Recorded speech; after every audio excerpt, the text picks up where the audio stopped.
Well, there's an old expression out there called KISS. Keep it simple, stupid.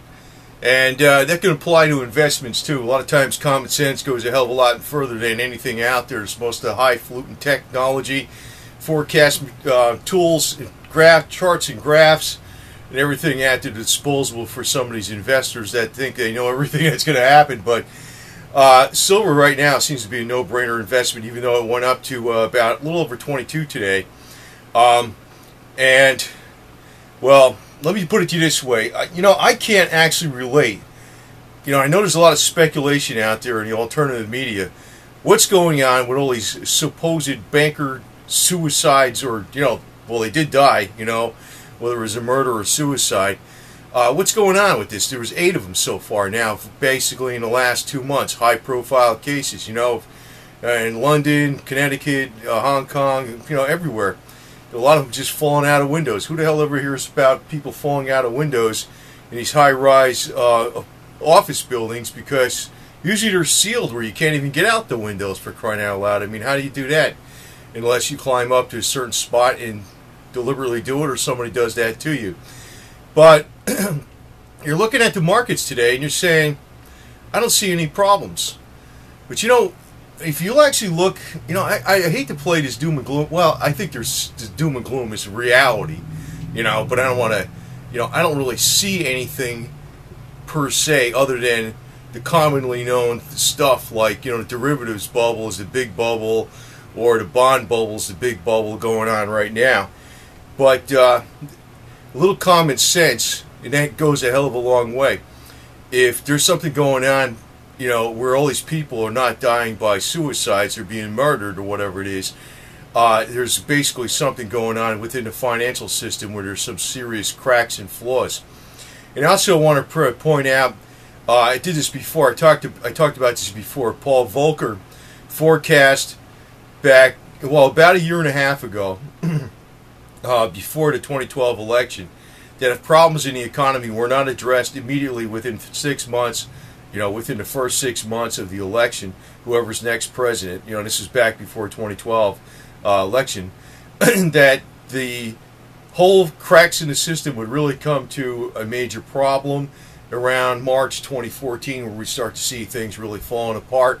Also, David Walker said the same thing, who was also basically titled, I guess the informal title is called Chief Accountant of the United States Government. He said the same thing around that same time frame. But looking at all these banker deaths, I say something is fishy, man. Big time. Something really is fishy and rotten. I don't know what's going on exactly either, because everything is conjecture. Now, I know there's some lady out there talking about, I know her name. I ain't going to say it, but she's talking about, I think people better watch out for some of these clowns out there playing, what's coming up and how to make the solutions. Hey, the solutions, we got the solutions. I just put something out about, I know we don't have like perfect common law in the United States. I know there's a lot of garbage goes on that isn't just, it isn't right. But we got a hell of a lot of freaking tools at our disposal in the United States to fix a lot of corruption, what's going on. I know your silver investment is one of those tools too. It's going to protect you if there's a really bad currency crisis. You will be protected with silver. And actually, it'll probably go in past what its value even during a currency crisis because of an investor panic. I think that's what will happen. But we do have the tools on hand. I just want to say that just watch out for these people pushing about for a constitutional convention. That they call, it was always been known as the con. The Constitution's not the problem. And I know there's this lady out there saying that the Constitution basically has been rescinded because back in 1870-something, they came out with this new law. Well, you know what? I'm going to tell you this right now. You go up before any kind of like trial, jury, or whatever, judge, or any legal legislator, or whatever it is, the law of the land that is commonly recognized is the Constitution of the United States and the Bill of Rights, and everybody's aware of this. Whether some elitist group passed some other freaking rules in some dark room someplace, you know what? By those people pushing out this conspiracy stuff, saying that the situation already has been taken over by the the Illuminati or whatever it is. They're playing you right into a trap. I'm just telling you that, right? They are playing you into a trap because they're telling you the situation. We don't have a constitution. This is what they really did. So the solution is we need a constitutional convention. And it's already done with. Oh, no. It's not. Everybody recognizes. I'm going to give you a dumb example out here. In the state of Florida, and this wasn't even due. Well, it was almost partly due to the Constitution. I remember in California, when I lived over in California, they used to never have the helmet laws for the motorcycles, right? I'm kind of ad-libbing on stuff here, but, it's all along this conspiracy stuff and why you need to have silver and everything in a lot of ways in this general philosophy. But say in California, they used to have no helmet laws in the state of California, and, it was a free state, basically, freedom for the individual to make his choice. If a helmet's the smartest thing in the world, fine. If a person's individual choice is not to wear a helmet, that's their prerogative. But they always put it on with social cost. So it became law in that state later on. A lot of people at that time says, no way that people are going to even obey this law. Well, it got enforced. Now, just a little bit after that law got passed in California, Florida, which was a helmet law state for many, many years, passed a law where you don't have to have a helmet, and they addressed the issue with the social costs. As long as you have medical insurance, there's no burden upon the taxpayer for social costs, and if you're not wearing a helmet and you want to screw yourself up or whatever, riding a motorcycle, if that's your choice. And there's no social cost because, the way we wrote the law, as long as you have medical insurance to cover yourself for an accident, no problem. Individual choice. Now, if people were recognizing, the reason this law passed was because, people recognized the fundamental rights of the individual and what the Bill of Rights was about and the limitations of government. This law would have never passed in any kind of legislature in this state, if they're throwing around the idea that in 1870-something, the whole Constitution was rescinded, and now we got this other type of thing going, it would have never passed. So I'm just going to tell you this, these people are playing some other game, these alternative media clowns, and anybody out there that's big, they're full of it. I can tell you that right now. Anybody that's big in the alternative media, I think they're backed by the powers that be, if you want to call it that. Because first off, if they were really attacking the elite, they were attacking the Obama administration per se, stepping on people's toes. First off, at the very least, they'd be audited by the IRS or something like that. There'd be all kinds of investigations on them. They'd be constantly pulling out dirt on them in the major media. They'd be making big stories about, AJ did this, AJ did that, and they'd be taking little sound bites from the guy, what he said, and then editorializing it. No, they don't do that. You know why? Because they're the freaking controlled opposition. I'm telling you that right now.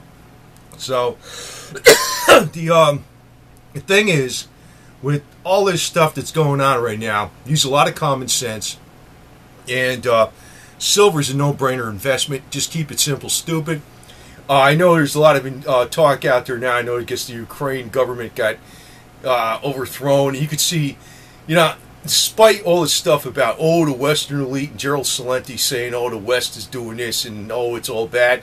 If you looked at that government that was going on in Ukraine, and you look at the opulence of all, the guy's lifestyle and what he had and what the people have, he's an elitist to the max. So an elitist got outed out of office.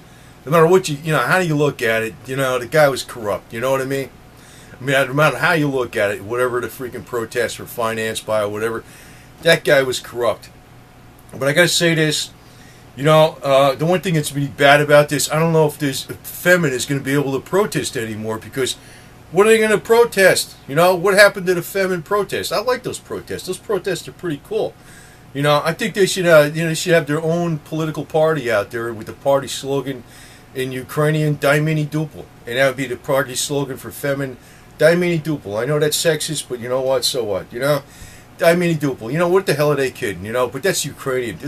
They got some pretty good chicks down there in Ukraine. I can tell you, whatever the hell it is over there, And, I guess the president was stifling, whatever their free expression of what they want to do. So they can go ahead and express all themselves all they want now. And the Russian government is going to say, yeah, you can't do that, The hell with it, But we all know about the Russian government. They're just the same old kind of garbage, below the surface as anywhere else, Same old shit. I mean, it's like they play the morals, but they ain't moralists. Who the hell are they kidding? Who are they kidding? They ain't kidding nobody. But anyway, I'm looking at this silver deal, and I'm saying to myself, I'm expecting something catastrophic. The way I'm looking at it's going to play out is I think the markets are going to correct, not the 90%, 70%, but say a 30% correction. Janet Yellen's going to have to come out full steam with QE, and that's going to cause the beginning of the market, the metals to rise. But for a diversion against domestic problems and things going on with the American dollar maybe losing value, and also the fact that maybe there's going to be a lot more QE because they're not going to be able to sell the bonds, and also there's going to be maybe problems with funding, even though despite the debt ceiling has been raised. You got to remember they have to have bond sales, which means nobody's buying the bonds, and if they buy them themselves, what they're doing basically is devaluing the currency, which is going to cause higher inflation. And that's going to create more domestic problems at home, even if the government's still going, which it is. But, to divert the domestic problems from home, I think they're going to war this year. I mean, I've been thinking this for a long time, but it's like there's a few things kind of coalescing at the same time, and that's really going to make silver, oil, and gold fly to the roof.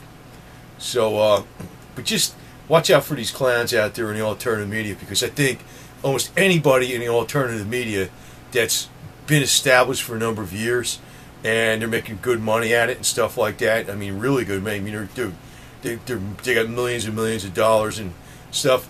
These guys are controlled opposition. I'm almost sure of it.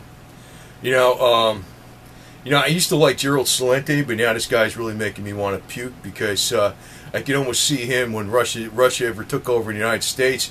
He'd have a job with them saying like, yeah, I told these capitalist pigs they were wrong all along and they were corrupt, and they'd be paying them or something, I mean, guys, they're all freaking making me puke, I'm against the corruption in the United States. I'm against what's going on. It's wrong. I know we got all the tools to fix the deal, and I'm 100% pro-USA, and I'm not talking about pro-USA have the blinders on. I'm talking about, damn it, man, we got the best system in the world. Our main problem is our freaking lethargic population, man. I don't know, maybe the Russians are throwing frequencies at people. That was one of my conspiracy theories out there, that they're throwing frequencies at people so they think everything's great and they don't freaking question anything. And then you got people like Karen, you know what I mean, Karen? She talks about, the Constitution has already been nullified in 1870-something after the Civil War. They passed this thing, and this is actually the law of the land. Oh, bullshit. People better watch out for some of these people out there. The Constitution and the Bill of Rights is the law of the land, and they can't freaking mess with it unless they go for another constitutional convention. Watch out for that shit, man.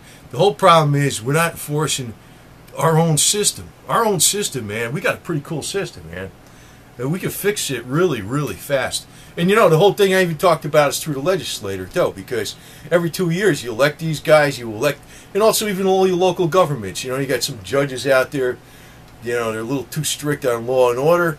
I mean, law and order is great, but I mean, if it's over like stupid stuff, hey, you can get them out of office if they're over the top. You know what I mean? You can do this type of stuff. So anyway, silver, keep it simple, stupid, right? Keep it simple, stupid, because you don't really need to, be looking at, the silver's going here, and it's another resistance point, and it's going to create a retracement, and the supply and demand. The shit's going up a hell of a lot more than it is right now. I'm going to get worried about, should I sell silver or not sell silver when it solidly breaks through 50? And I'm going to sell a little bit then, But until that time, I don't give a shit. I'm just letting it ride, baby. I'm just letting it ride. because it's a keep it simple, stupid investment. That's all it is. And anyway, over and out. Just watch out for these freaking conspiracy clowns, because I swear to God, we got controlled opposition in the USA. It's not the, you know, oh, I have to add this too. You know, the bad guys, you know, the control freaks, the Illuminati, the Satanists, or whatever the hell you want to call them, whatever group it is, they always look to infiltrate existing groups. You know, like the CIA might have been good in the beginning, more or less, you know, for defending the United States and how it started. They look to infiltrate it to, you know, to control the population. So it's not really like the organization itself was bad, but there's elements, there's people try to come in from the outside and get in there. You know, you can even say this with the Vatican. The Vatican always has been, you know, people say the Vatican's the global power. You know, I want to get on with some of this conspiracy stuff, because actually even the Vatican has been known as a big blockade to communism, which is one of the greatest evils in the world ever, right? You know what? Communists were specifically trying to get in there as priests and all this kind of stuff to infiltrate it. And actually in the Vatican, where it's more infiltrated, it's not even at the levels where it's priests and stuff. It's in the bureaucracy that surrounds the Pope that aren't actually ordained priests and things like that. They're basically just bureaucrats that run the financial sinews and muscles of the Vatican. There's a lot. That's really probably where a lot of the corruption goes on, actually where the money is managed, and not actually where, you know, the priests are. You know, I know they got some high-profile cases about priests doing this and that, but the priests basically are too busy preaching God. You know, they're not. You know, priests don't really have money, man. Really, you know. I mean, I could get off on this religion shit sometimes, but none of them in the Catholic Church are 501, C3s, you know, where they got non-profit, and I can make all kinds of political statements and sell books and DVDs and, you know, tell people to go to Tijuana for medical treatment and get kickbacks like some of these other guys out there, you know. But any big organization out there is always a target for the bad guys to get infiltrated by, so they can use that organization influence with their own goals. So the Satanists and the Illuminati and the freaking communists, we'll just get the big labels out there, they have tried and they have succeeded in infiltrating the CIA, the FBI, and the Vatican and all this type of stuff. It's not like the organizations as a whole are bad. It's like they've been infiltrated by bad people. You know, that's my opinion on that, but it's true. Okay, it's true. So you got to keep things in common sense perspective, because things aren't, you know, all one way, hopeless like some of these morons think, and some of these morons are basically playing this all one way, hopeless kind of crap just for money. You know, U.S. greenbacks, where they keep saying it's going to keep crashing every day, right? So anyway. Just want to leave you with that, and you know, I'll leave you with the party slogan for the new political party. Maybe it'll be run by Femin in the Ukraine. Dai meni duple, right? Another good expression.